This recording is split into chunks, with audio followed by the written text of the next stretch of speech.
அன்புள்ளம் கொண்ட மீனராசி அன்பர்கள் அனைவருக்கும் எனது பணிவான வணக்கங்கள். என் பேர் அனந்தநாராயணன். நான் மன்னார்குடிகிட்ட இருக்கக்கூடிய பாமணி நாகநாத சுவாமின்னு சொல்லி சிவன் கோயிலில் பூஜை பண்ணுறேன். கடந்த 20 வருஷமாக நான் ஜோதிட ஜாதகங்கள் பார்த்துட்டு வந்துட்டுருக்கேன். இந்த ஆணி மாதத்துக்கு மீனராசி அன்பர்களுக்கு எப்படி இருக்குன்னு நம்ம பார்க்க போகிறோம். மீனராசின்றது காலபுருஷ தத்துவத்தில் 12வது வீடாக இருக்குது. இந்த ராசிக்கு அதிபதி குரு பகவானாக இருக்கார். இந்த ராசியில் இருக்கக்கூடிய நட்சத்திரங்கள் பூரட்டாதி 4ஆம் பாதம், உத்திரட்டாதி, ரேவதி, இதெல்லாம் இந்த ராசியில் இருக்கு. பொதுவாக இந்த ராசிக்காரங்க கொஞ்சம் சென்சிட்டிவாக இருப்பாங்க. டக்குன்னு உடனே ரியாக்ட் பண்ணுறவங்களா இருப்பாங்க. சின்ன விஷயம் கூட இவங்களை பாதிச்சிரும். தொட்டாச்சினிங்கி அப்படின்னு கூட நம்ம சொல்லலாம். அந்த அளவுக்கு இவங்க சென்சிட்டிவாக இருப்பாங்க. ஆனால் புத்திசாலியாக இருப்பாங்க. நல்ல தன்மைகள் இருக்கும். 4 பேருக்கு உதவி பண்ணக்கூடியது தன்மை இருக்கும். இவங்களை புகழ்ந்தா இவங்கள்ட்டேருந்து நம்ம எந்த காரியம் வேணாலும் சாதிச்சுக்கலாம். வரதுக்கு முன்னாலே ஒரு சில விஷயங்களை அறிஞ்சிக்கக்கூடிய தன்மையும் இருக்கும். இதெல்லாம் இந்த மீன ராசிக்கு குரு பகவான் அதிபதின்றதுனாலையும் இந்த மீன ராசியில சுக்கிரன் உச்சமடைகிறார். அதனால பொதுவாக மீன ராசிக்காரங்க எல்லாமே கஷ்டப்பட்டா கூட நல்ல பொசிஷனுக்கு வந்துருவாங்க. அதனால இந்த மீனராசி அன்பர்களுக்கு இந்த ஆணி மாசத்துல எப்படி இருக்குன்னு பார்க்க போறோம். இது ரொம்ப குரூஷியலான ஒரு மாசமா இருக்கு. உங்களுக்கு ஜென்ம சனி இருக்கு. 2ஆம் இடத்துல சுக்கிரன் இருக்கார். உங்களுக்கு 3க்கும் 8ஆம் வீட்டுக்கும் அதிபதியா இருக்கக்கூடிய சுக்கிரன் உங்களுக்கு 2வது வீட்டில் இருக்கார். உங்க ராசியாதிபதி குரு பகவான் 4ல் இருக்கார், 4ஆம் இடத்துல இருக்கார். உங்களுக்கு 6ஆம் இடத்து அதிபதி சூரியனும் அங்கதான் இருக்கார். உங்களுக்கு 7ஆம் வீட்டுக்கு அதிபதி புதனும் அங்கதான் இருக்கார். ஆனா புதன் மாறிடுது. புதன் இந்த மாசம் 8ஆம் தேதி மாறிடுறார். அதே மாதிரி இந்த மாசம் 15ஆம் தேதி சுக்கிரன் ரிஷபராசிக்கு மாறிடுறார். இந்த மாச கடைசியில சனி வக்ரமடைகிறார். உங்க ஜென்ம சனியா இருக்கிறவர் வக்ரமடைகிறார் இந்த மாச கடைசியில. இது உங்களை இந்த மாசத்துல எந்த விதத்துல பாதிக்க போறது அப்படின்றத இந்த பதிவுல பார்க்க போறோம். இந்த ஆணி மாசம் அப்படின்றதுல உங்க ராசிக்கு 6ஆம் வீட்டுக்கு அதிபதி சூரியன் 4ல் இருக்கிறதுனால உங்களுடைய தாயாருடைய உடல்நிலையை நீங்க பார்த்துக்கணும். உங்களுடைய தாயாருக்கு உடல்நிலை கோளாறுகள் வரத்துக்கும் மருத்துவ செலவினங்கள் ஏற்படுறதுக்கும் வாய்ப்புகள் நிறைய இருக்கு. பொதுவாகவே 6-12 ராகுகேது இருக்கிறதுனால உங்க வீட்டுல யாருன்னு ஒருத்தர் மாத்தி ஒருத்தர் மருத்துவ செலவினங்கள் ஏற்பட்டுட்டே இருக்கும். உங்களுக்கு 7வது வீட்டுக்கு அதிபதி அவர் 4வது வீட்டுல இருக்கார், 5வது வீட்டுக்கு போறார். அதனால உங்களுடைய பார்ட்னர் மூலமா உங்களுக்கு லாபங்கள் கிடைக்க போறது. நீங்க தொழில் பண்ணிட்டு இருந்தீங்கன்னா உங்க பார்ட்னர் மூலமா லாபங்கள் கிடைக்க போறது. உங்க கூட இருக்கிறவங்களுடைய ஒத்துழைப்பு உங்களுக்கு கிடைக்கும். அதனால வேலையில உங்களுக்கு உயர்வுகள் கிடைக்கும். ஆனா வேலை பொழு அதிகமா இருக்கும். உடல்நிலையும் உங்களுக்கு கோளாறா இருக்கும். உடல்நிலை சோர்ந்து போயிருக்கும். காரியங்களை தள்ளி போட்டே வருவீங்க.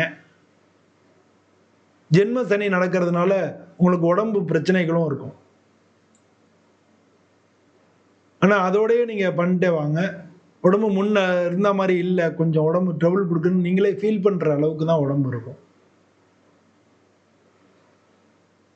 உங்களுக்கு 2வது வீட்டுல சுக்கிரன் இருக்காரு அப்படின்றதுனால நீங்க வெளியூர் பயணங்கள் அதெல்லாம் குடும்பத்தோட போறதுக்கு உண்டான வாய்ப்புகளும் இருக்கு.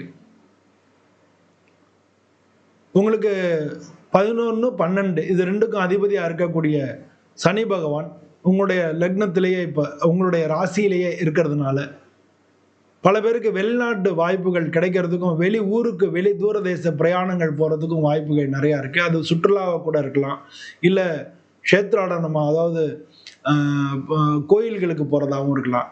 அந்த மாதிரிலாம் போறதுக்கு உண்டான வாய்ப்புகள் இந்த மாசம் அதிகமா இருக்கு. இந்த ராசியை சேர்ந்தவங்கள பல பேருக்கு திருமண வாய்ப்புகள் கொஞ்சம் தள்ளி போகும். ஆனா இந்த மாசம் 15 தேதிக்கு மேல அந்த பேச்சுவார்த்தைகள் முன்ன மாதிரி இல்லாம இப்ப பேச்சுவார்த்தைகள் நடத்துறதுக்கான வாய்ப்புகள் நிறைய கிடைக்கும்.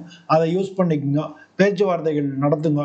இந்த இந்த வரக்கூடிய இந்த வருஷத்துக்குள்ளேயே உங்களுக்கு மேரேஜுக்கான வாய்ப்புகள் தேடி வரத்துக்கான சான்சஸ் அதிகமா இருக்கு. அதனால இந்த இயர் எண்டுக்குள்ளே உங்களுக்கு திருமணம் ஆகும். பேச்சுவார்த்தைகளை தாராளமா நீங்க தொடங்கி நடத்தலாம். உங்க ஜாதகத்திலையும் அதுக்கேற்ற தசாபுதிகள் வந்திருக்கான்னு பார்த்துட்டு அதுக்கப்புறம் திருமண முயற்சிகளை நீங்க தொடரலாம்.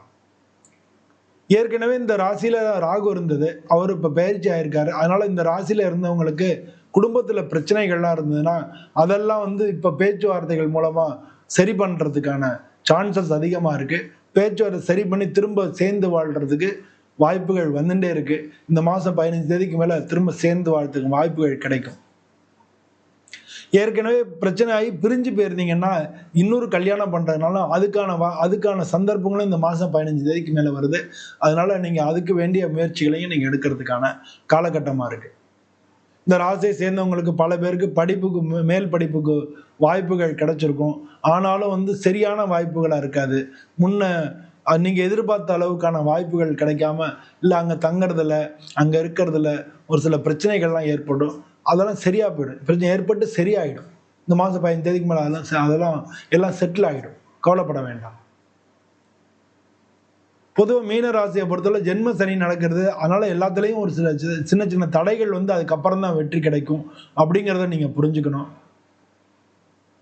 நீங்க அது மாதிரியே நீங்க இந்த ராசியை சேர்ந்ததுக்கு இந்த ராசிக்கு அதிபதி குருன்றதுனால நீங்க சிவபெருமானை வணங்குறது, சிவபெருமானுக்கு பிரதோஷ நேரத்துல போய் வணங்குறது, அதுவும் சனி பிரதோஷமா இருந்தா கண்டிப்பா போய் வணங்குறது, இல்லைன்னா தேய்பிறை அஷ்டமியில பைரவரை வணங்குறது, இதெல்லாம் இந்த ராசிக்காரங்களுக்கு மிக நல்ல பலன்களை தேடி கொண்டு வந்து கொடுக்கும். உங்களுக்கு உடல்நிலை கோளாறுகள் தான் இந்த மாதம் அதிகமாக இருக்கு. மற்றபடி மற்ற எல்லா விஷயத்துலையும் உங்களுக்கு பெரிய பிரச்சனைகளை கொஞ்சம் தடை ஏற்பட்டாலும் எல்லாமே டக்கு டக்குன்னு நடந்துடும். உடல்நிலை கோளாறுகளை மட்டும் நீங்கள் பார்த்துக்க வேண்டியதாக இருக்கு.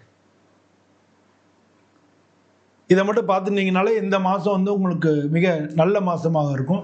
உங்களுக்கு 2ஆம் இடத்து குடும்பஸ்தானத்துக்கும் உங்களுக்கு 9ஆம் இடத்துக்கும் அதிபதி செவ்வாய்ன்றதுனால வெளிநாடு யாரான முயற்சி பண்ணிட்டு இருந்தீங்கன்னா அது கொஞ்சம் டிலே ஆகி நடக்கும்.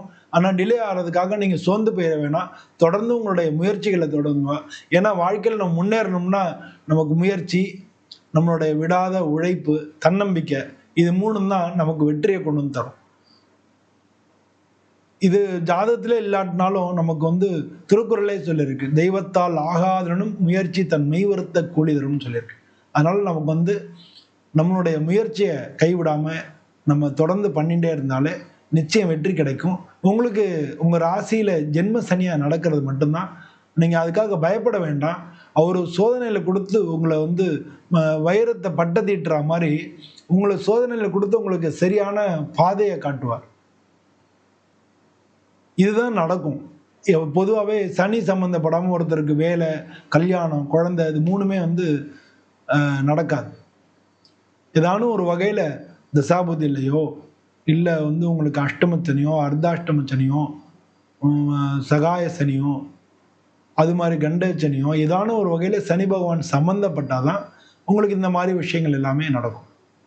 உங்களுக்கு அது தவிர லாபாதிபதியும் அவர் தான், 11ஆம் இடத்துக்கு அதிபதியும் அவர் தான். அயன சயன சுகஸ்தானம் 12ஆம் இடத்துக்கு அதிபதியாக இருக்காங்க. தூக்கம் வந்து உங்களுக்கு குறைஞ்சி போயிருக்கும். அதனால நல்லபடியாக உடம்பு பார்த்துக்குங்க. தூக்கத்தை நல்லபடியாக பண்ணணும். உடம்புக்கு யாரும் சின்ன கோளாக இருந்தாலும் டாக்டரை காமிச்சு பார்த்துக்கிறது நல்லது. அது மாதிரி குடும்பத்தில் யாரும் ஒருத்தருக்கான உடல்நிலை கோளாறு மருத்துவ செலவு வந்துட்டே இருக்கும். அதை பற்றி கவலைப்பட வேணாம். அந்த ஒரு சில விஷயங்கள் நம்ம செஞ்சாதான் நமக்கு வந்து அதனுடைய என்ன சொல்றது, அதனுடைய பலன் நமக்கு கிடைக்கும். ஒன்று கொடுத்து தான் ஒன்று பெற முடியும். அதனால வந்து உடம்பு இல்லைன்னா டாக்டருக்கு போய் காமிச்சு அதுக்கான செலவினங்கள் வந்தால் தான் அது சரியாக போகும். அது வந்து வளர விட்டுனா பெரிய செலவில் கொண்டு வந்து விட்டுரும்.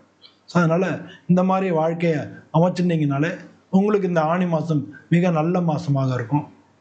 நீங்கள் நான் சொன்ன மாதிரி சிவபெருமானை வணங்குறது, பைரவரை வணங்குறது, இது வந்து உங்களுக்கு மிக நல்ல பலன்களை கொண்டு கொடுக்கும். எல்லாருக்கும் இந்த ஆணி மாதம் மிக நல்ல பலன்களை கொடுக்குன்னு சொல்லி நான் சுவாமியை பிரார்த்தனை பண்ணிக்கிறேன். சுவாமி உங்கள் கூடயே இருக்குன்னு நானும் நினச்சிக்கிறேன். உங்கள் எல்லாத்தையும் விடைபெறுகிறேன். நன்றி, வணக்கம்.